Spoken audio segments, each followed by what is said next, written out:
السلام علیکم ورحمۃ اللہ وبرکاتہ۔ الحمد للہ رب العالمین والصلاة والسلام علی سید المرسلین وعلی آلہ وصحبہ اجمعین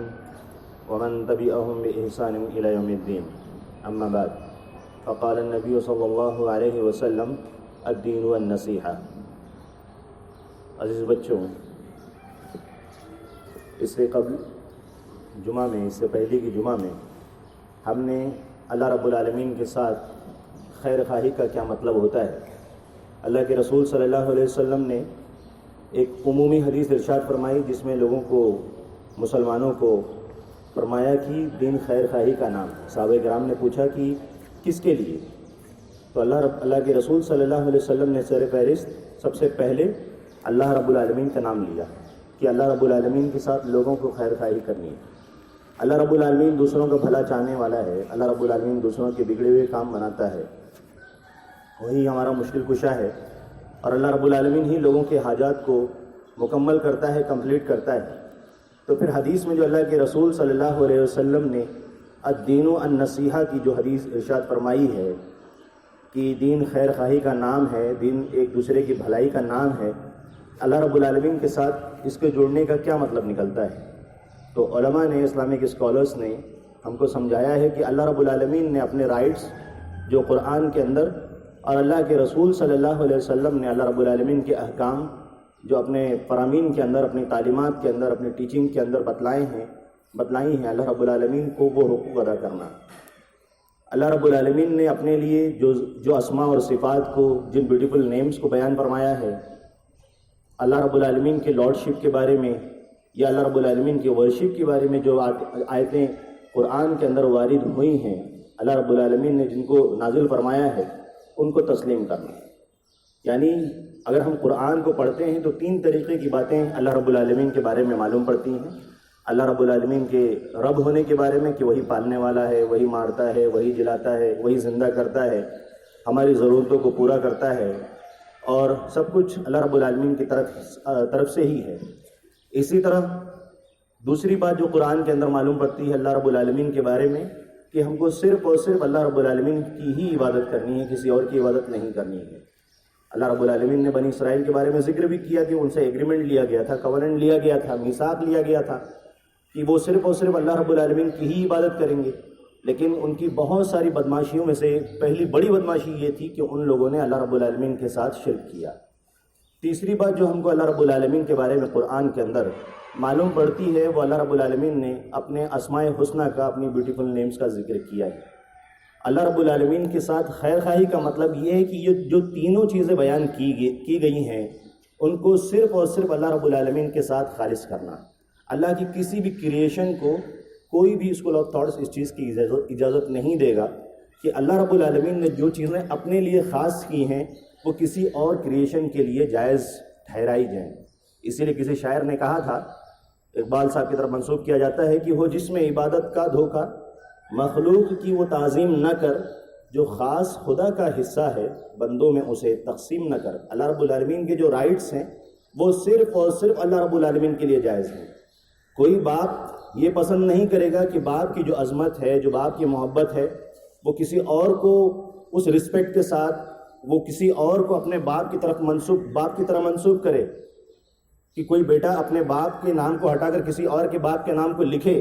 کوئی باپ یہ پسند نہیں کرے گا۔ اس لیے اللہ کے رسول نے فرمایا ہے کہ اگر کوئی بیٹا یا بیٹی اس طرح کا کام کرتے ہیں تو وہ ان کے اوپر جنت حرام ہے، وہ ایسا بندہ، ایسا جنت میں جانے والا شخص نہیں ہے۔ تو ہم کو چاہیے کہ اللہ رب العالمین نے جو اپنے رائٹس قرآن کے اندر بیان فرمائے ہیں اس کو سمجھنے کی کوشش کریں۔ اب اگر اس کے اندر کوئی عبادت کے اندر کوئی کسی کو شامل کرتا ہے تو وہ شرک کہلاتا ہے۔ پھر بڑی بات یہ ہے کہ عبادت کہتے کس کو ہیں؟ ہم نے آخری مرتبہ سنا تھا پچھلے درس کے اندر کہ عبادت کہتے ہیں، جیسا کہ ابن کثیر رحمہ اللہ نے اپنی تفسیر کے اندر ذکر کیا ہے، کہ مکمل محبت اور مکمل ہمبلنس، اپنے آپ کو کسی کے سامنے ذلیل سمجھنا، یا بہت زیادہ خوف کے ذریعے سے کوئی کام انجام دیا جائے۔ یعنی ہم اللہ رب العالمین کو خوش کرنے کے لیے بہت زیادہ اہتمام کے ساتھ، خشوع کے ساتھ، خضوع کے ساتھ اپنے آپ کو اللہ رب العالمین کے سامنے ذلیل سمجھتے ہوئے اور اللہ رب العالمین کی گرفت سے کے خوف سے ڈرتے ہوئے ہم کوئی کام انجام دیتے ہیں، اور ساتھ ہی ساتھ وہیں اسی وقت ہمارے دل میں یہ محبت کا جذبہ موجود ہوتا ہے کہ اللہ رب العالمین ہم سے محبت کرے اور ہم اللہ رب العالمین سے محبت کریں، تو یہ عبادت کا حصہ ہے۔ ہم نماز میں اللہ رب العالمین کے سامنے کھڑے ہوتے ہیں، ہمیں اللہ رب العالمین کی ذات سے بہت زیادہ محبت ہوتی ہے، ساتھ ہی ساتھ اس بات کا بھی خوف ہوتا ہے اور ڈر ہوتا ہے کہ اللہ رب العالمین ہم سے ناراض ہو سکتا ہے، اور ہوگا اگر ہم نماز کا صحیح طور پر خیال نہیں کرتے ہیں۔ اسی طرح سے ایک گناہگار کے طور پر ہم اللہ رب العالمین کے سامنے نماز میں کھڑے ہوتے ہیں، تو اپنے گناہوں کی وجہ سے ہم اللہ رب العالمین کے سامنے اپنے آپ کو ذلیل اور گرا ہوا سمجھتے ہیں، تاکہ اللہ رب العالمین ہمارے گناہوں کو معاف کر دے۔ تو یہ جو جذبہ ہے عبادت کا، یہ ایموشنز ہے، جو جذبہ، یہ جو خیال ہمارے دل میں آیا ہے اللہ رب العالمین کو خوش کرنے کا، اگر کسی اور کریشن کے سامنے کھڑے ہو جائے تو اس سوچ کو لے کر، تو یہی چیز شرک کہلاتی ہے۔ اسی لیے اللہ کے رسول صلی اللہ علیہ وسلم نے کسی کی آمد پر، کسی کے آنے پر اس کو عزت دیتے ہوئے کھڑے ہونے پر اللہ کے رسول صلی اللہ علیہ وسلم نے منع کیا ہے، اللہ کے رسول صلی اللہ علیہ وسلم نے روکا ہے۔ اسی لیے ہم کو چاہیے کہ ہم اس کا خیال کریں۔ عبادت کی اور قسمیں، جو 3 حصوں میں عبادت کی قسموں کو تقسیم کیا جا سکتا ہے، سمجھنے کے لیے، آسان کرنے کے لیے، کہ ایک عبادت جسمانی ہوتی ہے، دوسرا ہم جو دل اور دماغ کے ذریعے سے جو سوچتے ہیں اور فیل کرتے ہیں، ہم کس طرح اس کو سوچتے ہیں، ہمارے سوچنے پر بھی کیا اس پر پکڑ ہو سکتی ہے، ہمارے دل میں جو بات آتی ہے کیا اس پر پکڑ ہو سکتی ہے۔ اسی طرح سے مال کے ذریعے سے عبادت کا انجام دینا، اللہ رب العالمین نے قرآن کی آیت کے اندر ارشاد فرمایا فَصَلِّ لِرَبِّكَ وَانْحَرْ، کہ اللہ رب العالمین کے لیے جھک کر نماز پڑھنا ہے۔ نماز کے اندر ہم ایک اہتمام سے کھڑے ہوتے ہیں، قیام جس کو ہم کہتے ہیں، رکوع سے پہلے کی جو حالت ہوتی ہے، ہم جھکتے ہیں، اللہ رب العالمین کے لیے جھکتے ہیں، یہ عبادت کا حصہ ہے۔ پھر کھڑے ہو کر سجدہ کرنا، اپنی یہ قیمتی پیشانی کو اللہ رب العالمین کے سامنے رگڑ کر اللہ رب العالمین کی محبت چاہتے ہیں، عزت چاہتے ہیں۔ تو اس طرح سے، اور الدعاء هو العبادہ، اللہ کے رسول صلی اللہ علیہ وسلم کی مشہور حدیث، قرآن میں بھی دعاؤں کے بارے میں آیتیں آئی ہوئی ہیں کہ اللہ رب العالمین کو ہم پکارتے ہیں۔ اللہ کے رسول نے فرمایا کہ دعا اٹسیلف از ورشپ، دعا خود اپنے آپ میں عبادت ہے۔ اسی طرح سے مال میں سے زکوٰۃ نکالنا، صدقہ و خیرات کرنا، تو یہ ساری چیزیں، وَلْيَطَّوِّفُوا بِالْبَيْتِ الْعَتِيقِ، اللہ رب العالمین کے خانہ کعبہ